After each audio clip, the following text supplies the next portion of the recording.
Welcome to a special edition of Lockdown Football. There's a new manager of Northern Ireland in situ. It's the former Scunthorpe United, Sligo Rovers and Motherwell boss Ian Baraclough, who's enjoyed excellent success with the under-21s. I just happened to have worked with him for a few years on commentary as well with Setanta. So Ian, feet under the table, and you must be absolutely delighted. Yeah, it's a great feeling, sense of pride, great honour.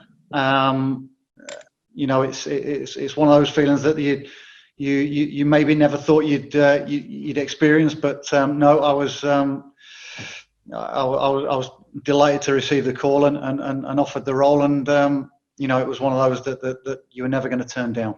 You're the second former League of Ireland manager to be Northern Ireland boss. Stephen Kenny, who was in charge of Dundalk, now in charge of the Republic of Ireland. Obviously, it's been a very good breeding ground then lately. Yeah, and it was good to hear from him yesterday. I received a text from him. He got the job, I think, several months ago, wasn't it now? And I immediately texted him my congratulations.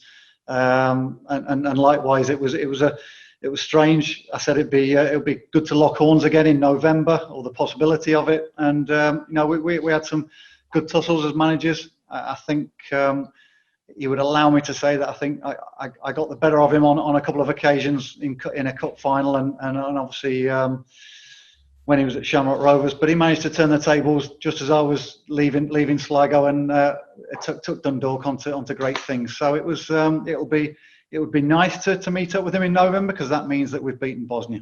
I mean, I was working with you on TV for a couple of years while you were out of the game, and obviously you'd been with Motherwell for a while as well. It's a wonderful step up. You're enjoying the position as it is now, I'm sure. Yeah, and it's been 3 years with the under-21s that has been, I think it's been a learning curve for me. It's one that I've had to adapt the way I coach and manage, and I think it's been hopefully a way that England have gone as well, and the way that the Republic have gone. I also know that the Romanian manager has just stepped up for the under-21s as well, having played against them. So it's a trend that I was pleased the Irish FA went down, and certainly one that I think it's got me prepared for what's ahead.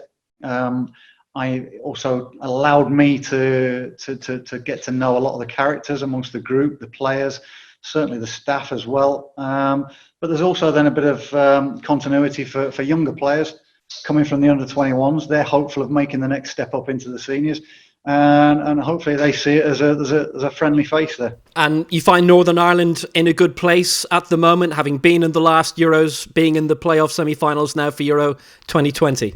Yeah, I think we're still on an upward curve, and it's my time to take over the reins and hopefully continue with that upward curve. And if that means little tweaks, we evolve things, we change things as we go ahead. I'm sure there's going to be questions on continuity, but for me, the continuity is something that is so important, and that means, exactly what it says, continuing to do the things that have served us well, and trying to build on them. Thanks. Good luck with it. Thanks, Will. So Ian Baraclough then, the new manager of Northern Ireland. Michael Clarke joins us across various media outlets, BBC Northern Ireland, Virgin Media Sport and 98FM in Lisburn. I mean, it's a great appointment. There were about 3 or 4 runners or riders there, and it looked going into the weekend that he was going to be the main candidate because they'd asked him for a response. Yeah, I think a lot of Northern Ireland fans are happy with the appointment. Stephen Robinson was the other name that sort of stood alongside him as the front runners, and then behind that you had Jim Magilton, you had Tommy Wright, and I think and Kenny Shields, obviously, who emerged at the last minute and maybe was a surprise entry despite his fantastic credentials throughout his career, the current Northern Ireland women's manager. But Ian Baraclough has done such a phenomenal job with the under-21s. He definitely deserved to be included, and it was it kind of felt like those two, him and Robinson, were always the two favourites. So in the end, maybe his close working relationship with Michael ONeill, added to the fact that he's Northern Ireland's most successful under-21 manager, really helped just stick his nose in front, because Northern Ireland at a time at a time in their football history where they're probably needing to get more young players into that team, and are aware that some of the key figures in the squad, like your Stephen Davises, are not going to be around for 2 or 3 more campaigns. So why not get the guy in who's already got big results with the young players, and give him the reins and let him run with them? And there's continuity as well. He's been involved with the Northern Ireland Football Association now for something like 3 years. He knows the scene inside out. He knows the players who are coming through. He does, and that is going to be a massive part of it. I think it's 10 or 11 of the players that he's managed have gone on to make their debut for the senior team since he took over the under-21s, and that record speaks for itself. And he was able to have that incredible Euro 2019 qualifying campaign where Northern Ireland narrowly missed out, finishing behind Spain in the group, but amassed 20 points and won in Spain, which is, in itself probably an unthinkable achievement. They lost 5-3 Northern Ireland at home against Spain in what was a real barnstormer at Shamrock Park, but to go out to Spain and win was even more incredible when you look at the quality that goes throughout that Spanish side. And those players, those young players that are now part of the senior setup, seeing him get this job are thinking, we've already won things with him. We've already have defied odds with this manager. He's going to be able to help us do that again. And it's a different scenario, isn't it, for him in a way, because he's replacing a guy who has been very successful, and just the way everything's been delayed with coronavirus has had to leave prematurely to his own plans. Normally you replace a manager who's had a really bad spell, everything's down and you need to pick them back up. Actually, the mood's pretty high. People know him already, so he's stepping into a good environment and he'll be hoping to use that to his advantage. And it was most wins ever in an under-21 qualifying campaign for Northern Ireland, having not won a single game in the previous one. It's the most goals they'd scored in a qualifying campaign. People obviously love his football up there then.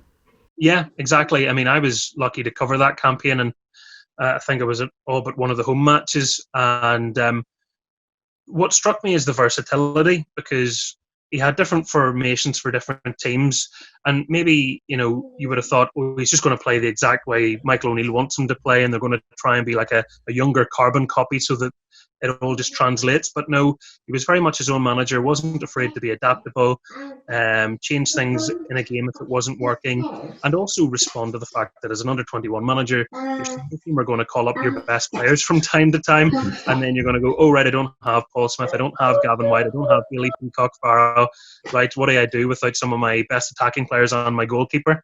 But he always seemed to find a way. The most recent campaign with them hasn't been as good, admittedly, but they're in a tough group, and probably it's a mixture of, he was trying to rebuild in there. I think the record was 2 draws and 3 defeats. So, people were wondering what, inverted commas, the problem was. I'm not sure that there necessarily was one, or the draw against Malta, which was frustrating, but I see it as a very positive appointment, and I think it's something that people can be excited about. And he's obviously managed in the Football League in England. He's managed in the Scottish Premier Division. He's been hugely successful in the League of Ireland, winning pretty much every trophy that was available. And he's still really young, so it looks like every positive factor is in his favour. Yeah, I mean, the fact that he's already worked with the Northern Ireland first team before, and he's come in and worked on sessions, that he knows the coaching staff, he's keeping Jimmy Nicholl on, for example, which I think is a really smart move by him when you look at everything Jimmy Nicholl's achieved in his footballing career, let alone his coaching. To have someone like that there will only help. So, no, I mean, he's hugely professional. I think what strikes me, having worked with him, and I know you've worked with him as well, is his demeanour. He's a very relaxed, very approachable guy, will take opinions on board, but equally he's incredibly driven and determined. And I mean, I spoke to him earlier today, and I know how much it would mean to him to get to the Euros, 2 games away now. And he was saying, like, this is, what a prize that is, what a carrot to dangle in front of any squad. And I was wondering if maybe the Nations League, because Northern Ireland have 2 games ahead of the Euro playoff with Bosnia, and obviously then the potential final against the Republic of Ireland or Slovakia, would the Nations League games kind of take a back seat? Would he be afraid to risk the big players? And he said, no, we're taking every competition seriously. We want to win our games going into Bosnia. We want to be in good spirit, and we want to see where we can go. And he watched Northern Ireland's Euro 2016 from home. he doesn't want to be at home the next time Northern Ireland are at the Euros. He wants to be the man to take them there. Yeah, I have to say I really enjoyed working with him just after Sligo had let him go. Probably about it, definitely prematurely. And in between that and the Motherwell job, and then after the Motherwell job had ended, you could tell that he really wanted to get back into day-to-day football. He loved the broadcasting work, without a shadow of a doubt, and he was brilliant at it and still would be brilliant at it. But he's just so driven. He's definitely in the right job now, I think. There's no doubt about that, from his point of view anyway. Yeah, and I think he's going to be a guy that, for anyone that maybe didn't have as many dealings with him, who weren't as hands-on with the under-21 side, now that he's in the senior setup, I think he'll win a lot of friends quickly. Now, football is a business as well, so we can't just pretend it's all going to be pally-pally. At times, I'm sure he's going to be heated, and that's what we have to expect. But what I like about him is he's very clear about the character that he wants the team to have, and I'll clean this up, but he's a sign that he likes to hang up saying "No Richard heads," might not be the exact phrase, in his dressing rooms, and that is what he expects. We're dealing with people that play for big clubs, but no egos. Leave those at the door. This is a collective, and I think, in fairness, that is something that Northern Ireland squads have not struggled with previously. I was talking to both Niall McGinn and Liam Donnelly, and you think of the battle that they've had in the SPFL with their respective clubs, Aberdeen and Motherwell, and they're always able to leave that at the door when they go for international duty. And I think Liam Donnelly had a little bet running with Niall that, we're going to finish above you, don't worry about that. And probably not the way either of them had planned their season to finish, but the fact that they can keep the friendly rivalry and come into a dressing room shows you that there's a good spirit in there anyway, and that's Michael O'Neill's hard work.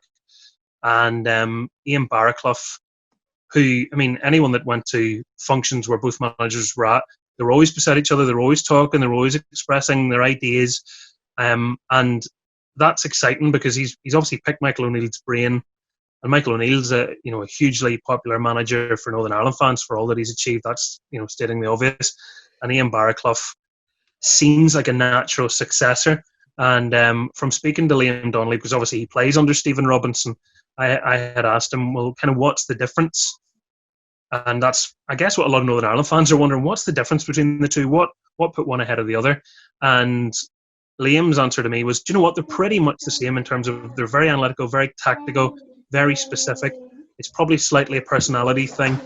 And Robbo's maybe a bit more intense, and Barra's maybe a bit more laid back. But that's all there is to it. So to be honest with you, I think Stephen Robinson could have done a brilliant job here too, had he been selected. So Northern Ireland and the IFA were in a great position where they had a few good options, not just two, but Ian Baraclough is the one they've gone with.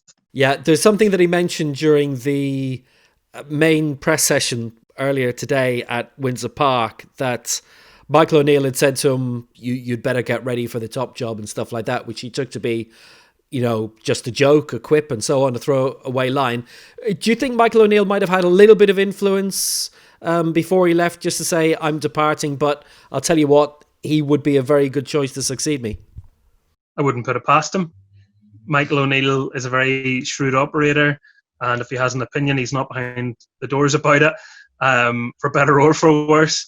And I think that he's obviously built up a good relationship with Ian Baraclough, and he produced the goods. He was getting great results and churning out these players. And Michael O'Neill was calling under 21s up who were ready for the senior squad. I don't know how much more of a ringing endorsement you would need than that. When Ian Baraclough's handing them up, they're not coming back down. So he obviously wasn't wasting Michael's time saying, come look at this guy, I think he's ready. And then they, floundered.